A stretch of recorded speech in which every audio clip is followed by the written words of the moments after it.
हम सब ये तो जानते हैं कि हावड़ा ब्रिज कितना फेमस है, लेकिन बहुत कम लोग जानते हैं कि इसके बनने के पीछे की कहानी क्या है। आज हम हमारे इस ब्रिज की हर वो चीज बताएंगे जिसे एक भारतीय को जानना चाहिए। आज से कई साल पहले हावड़ा और कलकत्ता के बीच हुगली नदी पर कोई ब्रिज नहीं हुआ करता था। किसी भी व्यक्ति को उस पार जाने के लिए नाव का इस्तेमाल करना पड़ता था। फिर 1871 में बंगाल की सरकार ने इस ब्रिज का प्लान बनाया, बाद में जिसकी शुरुआत 17 अक्टूबर 1874 को हुई थी और इसको डिजाइन किया था रेलवे के चीफ इंजीनियर ब्रैडफोर्ड लेस्ली ने। वो पीपे से बना पुल था।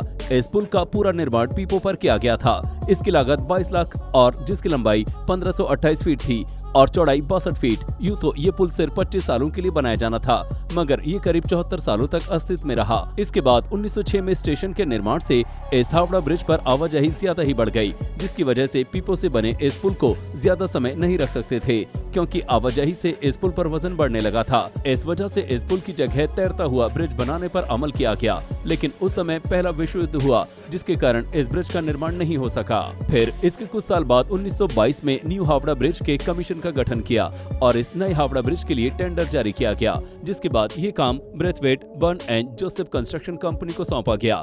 इसके लिए ब्रिज निर्माण अधिनियम में संशोधन किया गया। इस कैंटरविलर ब्रिज को बनाने में 26,500 टन स्टील का इस्तेमाल किया गया है। इसमें से 23,500 टन स्टील की सप्लाई टाटा स्टील ने की थी। देखा जाए तो ये ब्रिज टाटा का ही बना हुआ है। इस निर्माण के दौरान ब्रिटेन सरकार ने शर्त रखी कि ब्रिज चाहे कैसे भी बने, पर ब्रिज के नीचे कोई पुल नहीं होना चाहिए, ताकि इस ब्रिज के नीचे की आवाजाही नहीं रुके। ये ब्रिज बाद में सिर्फ 4 खंभों पर बनाया गया, जिसका मतलब ये कि पुल के बीच में कोई भी खंभा नहीं है और न ही पुल को तारों से लटकाया गया है। तैयार होने के बाद ये दुनिया में अपनी तरह का तीसरा सबसे लंबा ब्रिज था। पूरा ब्रिज महज नदी के दोनों किनारों पर बने 280 फीट ऊंचे 2 पायों पर टिका है। इसके दोनों पायों के बीच की दूरी 1500 फीट है। नदी में कहीं कोई पाया नहीं है। हावड़ा ब्रिज एक कैंटिलीवर पुल है जो पश्चिम बंगाल में हुगली नदी पर फैला है।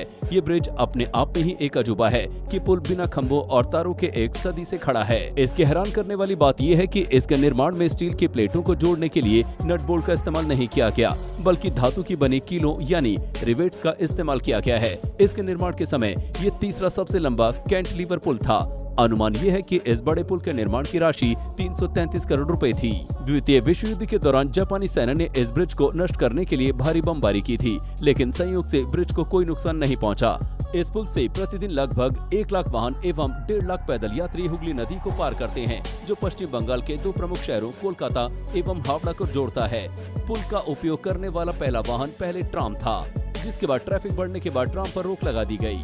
एक और मान्यता के अनुसार हावड़ा ब्रिज के इंजीनियर ने कहा था कि ये पुल 12 बजे नष्ट होगा। हालांकि उन्होंने तारीख या AM PM नहीं बताया था, इसलिए आज भी हर दिन दोपहर के 12 बजे और रात के 12 बजे इस पुल को बंद कर दिया जाता है। हालांकि ये बात भी गलत है। माना जाता है कि हावड़ा ब्रिज की कोई चाबी थी, जिसे ब्रिटिश कंपनी ने भारत को नहीं दिया। पुराने जमाने में इस चाबी से ब्रिज को बड़े समुद्री जहाजों के लिए 2 भागों में खोला जाता था, लेकिन इन बातों का कोई प्रमाण नहीं है। इंजीनियरों का कहना है कि हावड़ा ब्रिज के खंभों को अब जंग लगने लगा है और इस जंग की वजह है पान। इस पुल से रोजाना लाखों लोग पान चबाते हुए गुजरते हैं और थूकते हुए निकल जाते हैं। इंजीनियर बताते हैं कि जिन खंभों पर पुल टिका है, उनमें से कुछ के आधार की मोटाई तो पिछले 3 साल में आधी रह गई है। पक्षियों द्वारा हावड़ा ब्रिज पर की जाने वाली गंदगी से कोलकाता पोर्ट ट्रस्ट काफी परेशान है, क्योंकि इससे ब्रिज की रासायनिक क्षति हो रही है। इसलिए ट्रस्ट हर साल ब्रिज से पक्षियों की गंदगी हटाने के लिए 5 लाख का कॉन्ट्रैक्ट देता है। तो आपको हावड़ा ब्रिज के बारे में ये जानकारी कैसी लगी, हमें कमेंट करके बताना ना भूलें। पेज को लाइक शेयर जरूर करें।